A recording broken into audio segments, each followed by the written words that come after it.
کتاب نہج البلاغہ میں امیر المومنین حضرت علی علیہ السلام کا ایک واقعہ درج ہے۔ نوف بن فضالہ بکالی کہتے ہیں کہ میں نے ایک شب امیر المومنین علیہ السلام کو دیکھا کہ وہ فرش خواب سے اٹھے، ایک نظر ستاروں پر ڈالی اور پھر فرمایا، اے نوف، سوتے ہو یا جاگ رہے ہو؟ میں نے کہا، یا امیر المومنین جاگ رہا ہوں۔ فرمایا، اے نوف، خوش نصیب ان کے جنہوں نے دنیا میں زہد اختیار کیا اور ہمتاً آخرت کی طرف متوجہ رہے۔ یہ وہ لوگ ہیں جنہوں نے اس مٹی کو بستر اور پانی کو شربت خوشگوار قرار دیا، قرآن کو سینے سے لگایا اور دعا کو سپر بنایا، پھر حضرت مسیح علیہ السلام کی طرح دامن جھاڑ کر دنیا سے الگ تھلگ ہو گئے۔ اے نوف، داؤد علیہ السلام رات کے کسی ایسے ہی حصے میں اٹھے اور فرمایا، یہ وہ گھڑی ہے جس میں بندہ جو بھی دعا مانگے وہ مستجاب ہوگی۔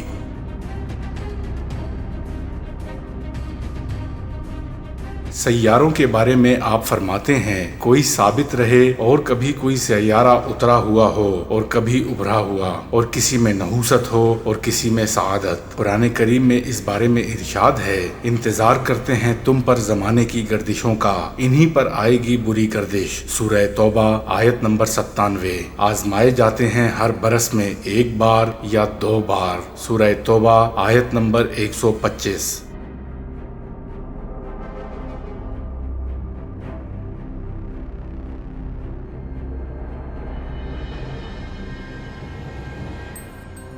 اب ہم آپ کو مفصل بتائیں گے کہ کس سیارے کے شرف میں آپ کس قسم کی عملیات تیار کر سکتے ہیں تاکہ آپ اپنے مقصد کے مطابق وقت کا چناؤ کر سکیں۔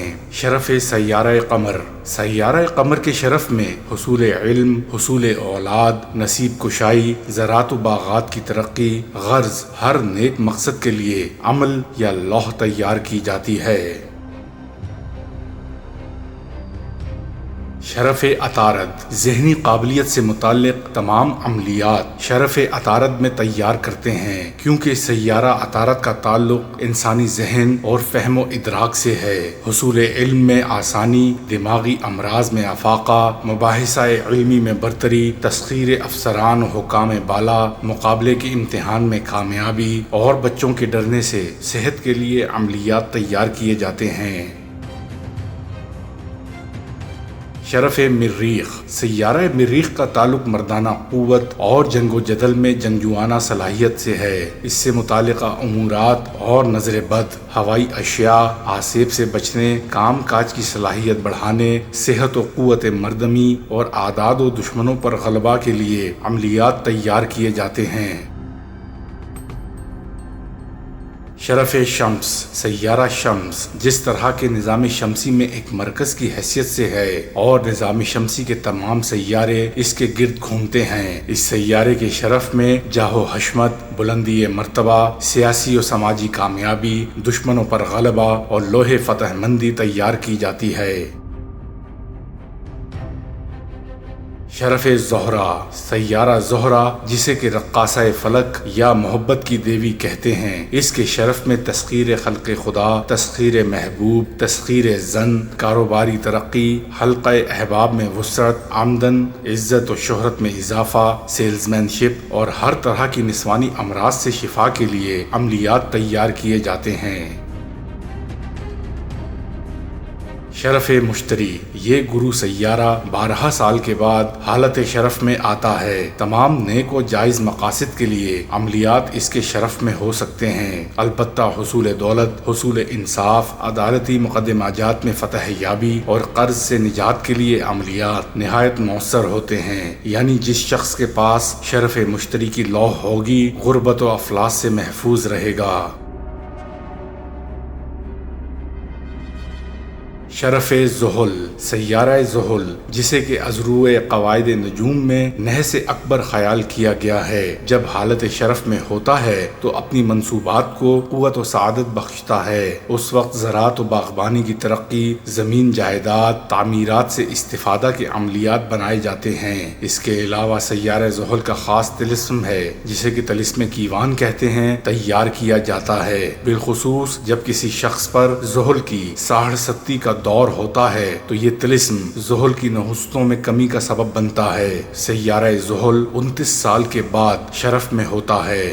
زحل کی سہار ستی کیا ہوتی ہے؟ زحل کی سہار ستی ایک نہایت ہی منحوس دور خیال کیا جاتا ہے جب سیارہ زحل کسی شخص کی پیدائش کے زائچے میں خانہ نمبر 12، خانہ نمبر 1، خانہ نمبر 2 سے گزرتا ہے۔ یہ وقت سہار ستی کا ہوتا ہے۔ ایک برج میں زحل تقریباً 2.5 برس رہتا ہے۔ اسی طرح 3 بروج کو 7.5 سال میں عبور کرتا ہے۔ یہی 7.5 برس نحوست کے ہوتے ہیں۔ اسی طرح کچھ منجم قمری برج اور شمسی برج سے بھی سہار ستی کا دور لیتے ہیں۔ یہ زمانہ نہایت بدقسمتی اور بربادی کا ہوتا ہے۔ اس دور میں بدنامی، پریشانی، تجارت برباد، کاروبار معطل، غم و الم کے بادل چھائے رہتے ہیں۔ اندرونی بغاوت، بچوں کی اموات اور بیماریاں غرض کے نہایت کٹھن وقت ہوتا ہے۔ البتہ میرا مشاہدہ ہے کہ جس شخص کی پیدائش کے وقت زحل کا شرف ہو اور نحس نظر سے پاک ہو تو اس شخص کے لیے سہار ستی عروج اور ترقی اور نیک نامی لائے گی۔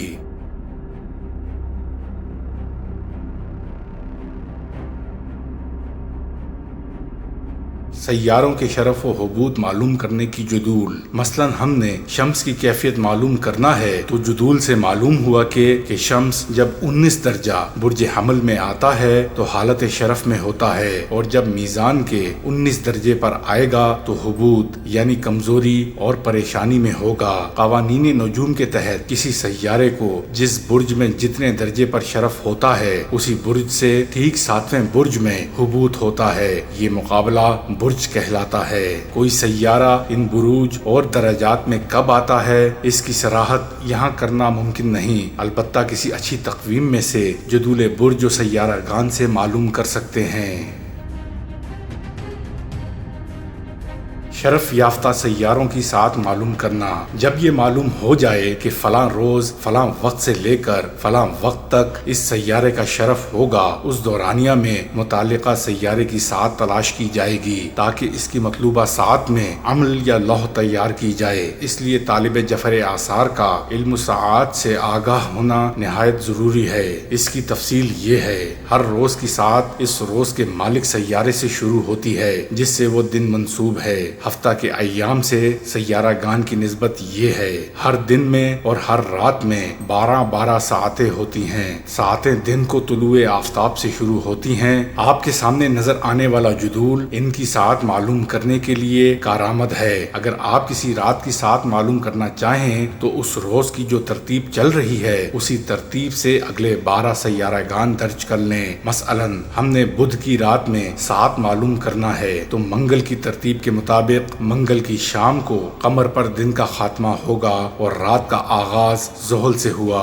باقی ترتیب یہ رہی۔ بس اسی طریق پر آپ کسی رات کی ساعت آسانی سے معلوم کر سکتے ہیں۔ علم جفر سے متعلق اس کی اگلی تفصیلات ہماری آئندہ ویڈیو میں ملاحظہ کیجیے۔ امید ہے ہماری آج کی ویڈیو آپ کو پسند آئے گی۔ اگر پسند آئے تو برائے مہربانی ویڈیو کو لائک، شیئر اور سبسکرائب کیجیے گا۔ میری اور میری ٹیم کی حوصلہ افزائی کیجیے گا۔ ملتے ہیں اگلی ویڈیو میں۔